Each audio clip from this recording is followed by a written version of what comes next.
चाहिए, थोड़ा सा क्लीनिंग करा देते हैं, थोड़ा सा क्लीनिंग करा देते इसका नहीं नहीं देखना सर, देख तो वीडियो तो उसका चले गया। बोल बिरजू भाई क्या हुआ? लाइव बना रहे हो? हाँ लाइव है, लाइव है, कर रहा हूँ, देख ले यार, लाइव है सब। आज बोल क्या हुआ? थोड़ा पैरों को भी दिखा दो। हाँ दिखा दिया, सब चोट लगी, पता कैसे हुआ पता? ये ऐसा हुआ कि मैं रामनगर से काशीपुर की तरफ निकला, तो रास्ते में दूध पीने का मन किया, तो लेफ्ट में कौन आ रहा है?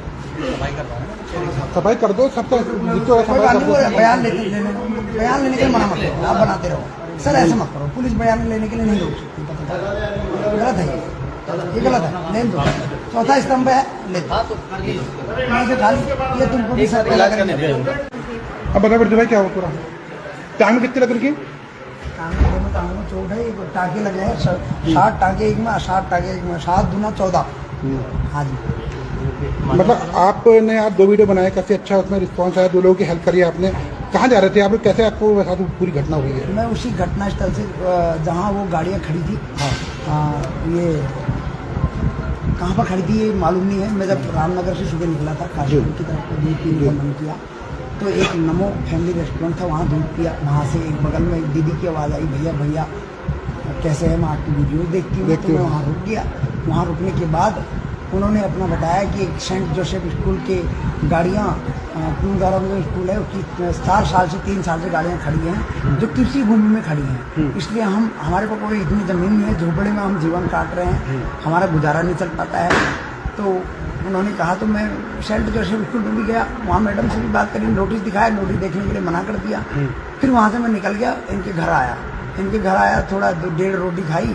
1.5 रोटी खाने के बाद उसके बाद मैं इनके घर से निकला। इनके घर से निकलने के 2 किलोमीटर बाद एक गाड़ी वाला मुझे क्रॉस मारा, टक्कर मार रहा था, तो मैंने पहले ही गाड़ी कच्ची में निकाल के खड़ी कर दी।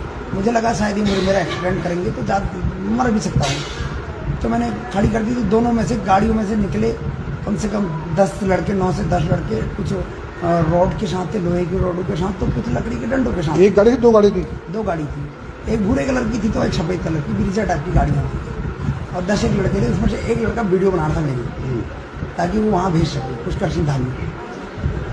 और उसके बाद उन्होंने मारा मेरे को, तो मैंने पहले ही डंडे से रोना स्टार्ट कर दिया, ताकि उनको लगे बंदा कमज़ोर है। मैंने कहा तुम जैसा कहोगे वैसा करूँगा मैं, आप मेरे को मत मारो, मैं जीना चाहता हूँ। तो उन्होंने मेरे को जब पैरों में मारना स्टार्ट किया, उसके बाद जब लास्ट डंडा पड़ा, मैंने कहा मैं हाथ जोड़ता हूँ, आप बता दो आपको भेजा किसने है, मेरी तुमसे कोई दुश्मनी नहीं है, ठीक है, आप मेरे को बता दो, आपको तो जैसा ऑर्डर मिलेगा, पैसे मिले होंगे, तो आप वैसा काम कर रहे हो। तो उन्होंने मेरे से, एक बंदे ने जब लास्ट बात करें, बीते दिन जो है बिरजू मयाल का एक एक्सीडेंटल केस सामने आया था कि उसकी मारपीट हुई, इस तरह की तमाम बातें सामने आई थी। अब हम मौके पे मौजूद थे, आप तहरीर देने काशीपुर कोतवाली पहुंचे, क्या है पूरा मामला? सर हम रामनगर से हम काशीपुर साइड आ रहे थे, और मैं ऐसे ही होंगे 50-60 की स्पीड से होंगे, और ये व्यक्ति कम से कम नहीं तो होगा कोई 80-90 की स्पीड से रॉन्ग साइड से आया, तो मेरे लेफ्ट साइड के शीशे पे लगा बहुत तेज आके। तो जैसे ही ये लगा है तो तुरंत ये गिर चुका है। तो ये भाई मेरा आगे जा रहा था, हम पीछे थे, तो हम इन्हें देख के रुके। जैसे ही रुके तो ये धूल में सना हुआ था, तो हमने इसे उठाने की कोशिश करी है कि कहीं चोट वगैरह तो नहीं आई। तो हमने जैसे इसे उठाया तो गाली वाली देना स्टार्ट हुआ, तुम्हारी ऐसी गंदी गंदी माँ बहन की गाली देनी स्टार्ट हुआ। तो इतनी देर में ये बोले कि ये भाई को मैं जानता हूँ, तो इतनी देर में ये बोले कि हाँ भी हम एक दूसरे को जानते हैं। तो कह रहा मैं तुझे नहीं जानता, ऐसा वैसा, तुम्हारी मैं ऐसा कर दूंगा वैसे कर दूंगा। मैं कि कानून की हमें धमकी देने लग पड़ा कि तुम्हें जेल की चक्की हमें पिसवा देंगे। चलो भी इतनी देर में, तो उतनी देर में ही उसने अपना हेलमेट उठाया, हेलमेट उठा के इस भाई के यहाँ पे इन्होंने मार दिया। मारने के बाद भी हमने देखा कि वहाँ पे पब्लिक इकट्ठी होने लग पड़ी, तो कि मैं पब्लिक में शोर कर दूंगा तो मैं पीटूंगा यहाँ पे, ऐसा वैसा। इतनी देर में हम वहाँ से धीरे धीरे हम वहाँ से गाड़ी में बैठ कर अपने निकलने लग पड़े। और सुबह मॉर्निंग में जैसे हमने सोशल मीडिया देखा, तो सोशल मीडिया पे इसी की सब न्यूज़ चल रही थी। तो मैं देखा यार ये वही है जो कल हमारी गाड़ी से एक्सीडेंट हुआ है। तो इतनी देर में हमने आपस में बात करी कि हमें जाना चाहिए कल को, ये और कोई झूठा मुकदमा हमारे ऊपर ना करवा दे हमारी गाड़ी के ऊपर, कि क्योंकि है तो वहाँ पर बहुत जितनी हमें गंदी गाली दे रहा था, ये कुछ भी बोल सकता है इंसान।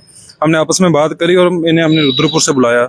तो बुलाने के बाद हमने अपने बाजपुर में इकट्ठे हुए, बाजपुर में तहरीर टाइप करवाई। टाइप करवाने के बाद हम अपने काशीपुर कोतवाली में आए, तो कोतवाली में अपनी मुकदमा हमने दिया कि जो भी बात है ये हमारी। आप और बिरजू मयाल दोनों कौन कौन सी गाड़ियों में थे? वो स्कूटी से थे, तो मैं अपनी बलेनो से था, ये ब्रीजा से। हाँ वो स्कूटी से, वो रेड कलर की उनकी स्कूटी थी। तो आप अपनी कारों से थे, वो अपनी स्कूटी से? हाँ जी। उसके बाद क्या हुआ जब आपके और उनके आपस में कहाँ सुनी हुई उसके बाद? तो हम तो बस यही थे कि हाँ भी देखे जाएंगे, चोट वगैरह तो नहीं लगी, पर वो बंदा तो उसने एक बार तो हमारे ऊपर धूल का भी अटैक करा, पर हम बच गए। पर जो हेलमेट का अटैक था वो उस भाई के लग चुका था हेलमेट, उससे हम बच नहीं पाए। तो इतने में देखा कि वहां पर पब्लिक इकट्ठी हो रही है। मैं यार ये जैसे झूठा बंदा है जो हमें माँ बहन की गाली दे रहा है, कुछ भी कर सकता है। तो इतनी देर में हमने केला मोड़ से होके हम अपने घर को आ गए, और बाकी सुबह हमें मॉर्निंग से पता चला। काशीपुर कोतवाली पहुंचे, प्रशासन से क्या अपील करते हैं? भी ये है कि सच का हो जो भी हो, हमारी इसमें कोई भी गलती नहीं है। हम सिर्फ 50-60 की स्पीड में थे, तो ये बंदा बहुत रैश ड्राइविंग कर रहा था, तो ड्राइविंग के ही चक्कर में एक्सीडेंट हुआ है। और वैसा कोई भी हमारा नहीं, हम सिर्फ आम घर से बिलोंग करते हैं, हम सिर्फ अपना दिहाड़ी टप्पा करके खाने वाले हैं, पर ऐसा हमारा कुछ भी नहीं है जैसे ये बोल रहा है। एप्लीकेशन दिया आपने? हाँ जी, दी एप्लीकेशन। और उम्मीद है कि यहाँ की पुलिस हमारे लिए सहयोग करेगी, क्योंकि हमें लग रहा है कि जो होगा हमारे साथ सही होगा। Thank you. देखिए, कल 31 अप्रैल सायकालीन को प्रतापपुर चौकी पर एक एक्सीडेंट की सूचना प्राप्त हुई थी, जिस पर पुलिस तुरंत मौके पर पहुंची तथा पुलिस द्वारा जनता के सहयोग से घायल व्यक्ति को सरकारी अस्पताल पहुंचाया गया। वहां जानकारी करने पर पता चला कि घायल व्यक्ति बिरजू मयाल है, जो कि सोशल मीडिया इन्फ्लुएंसर है। उस घटना के संबंध में घायल व्यक्ति द्वारा सोशल मीडिया प्लेटफॉर्म पर तरह तरह के वीडियो भी प्रसारित किए गए और बयानबाजी भी की गई, जो कि प्रथम दृष्टया भ्रामक प्रतीत होती थी। जब डॉक्टर्स और आसपास के गवाहों से उस घटना के संबंध में पूछताछ की गई तो पाया गया कि घटना की सच्चाई सामने लाना जरूरी है। उस संबंध में तुरंत एक पुलिस टीम गठित की गई ताकि घटना की सच्चाई का पता किया जा सके, और घटनाएं भ्रामक थी इस संबंध में बिरजू मयाल द्वारा खुद ही अपनी पूर्व की बातों का खंडन किया गया था। अभी पुलिस की कार्रवाई प्रचलन में ही थी कि आज शाम को कोतवाली काशीपुर में 4 व्यक्ति द्वारा आए गए हैं और एक तहरीर दी गई है। जब उनसे घटना की सच्चाई के बारे में पूछा गया तो उनके द्वारा बताया गया कि जब वो रामनगर से काशीपुर की तरफ आ रहे थे तो उनकी गाड़ी और एक स्कूटी टकरा गई थी। जब वो लोग गाड़ी से उस घायल व्यक्ति की मदद करने के लिए उतरे तो घायल व्यक्ति द्वारा गाली गलौज दी गई, उनको धक्का मुक्की भी की गई, उनके साथ हेलमेट मारा गया, जिससे उनकी गाड़ी का बाईं तरफ का शीशा भी टूट गया। जब घटना को बढ़ते देख वो वहां से निकल गए, और आज शाम को क्योंकि सोशल मीडिया पे कल से ही कुछ चल रहा था तो उनको लगा कि ये जो घटना है उनके खिलाफ काफी प्रचार प्रसार किया जा रहा है और सच्चाई सामने नहीं आ रही है, तो वो खुद सच्चाई बनाने सामने आए हैं और एक तहरीर दी गई है। तहरीर के आधार पर सुसंगत जो धाराएं हैं उन पे मुकदमा पंजीकृत किया जा रहा है, और जो भी तथ्य सामने आएंगे उन्हें विवेचना में सम्मिलित कर आगे की कार्रवाई की जाएगी।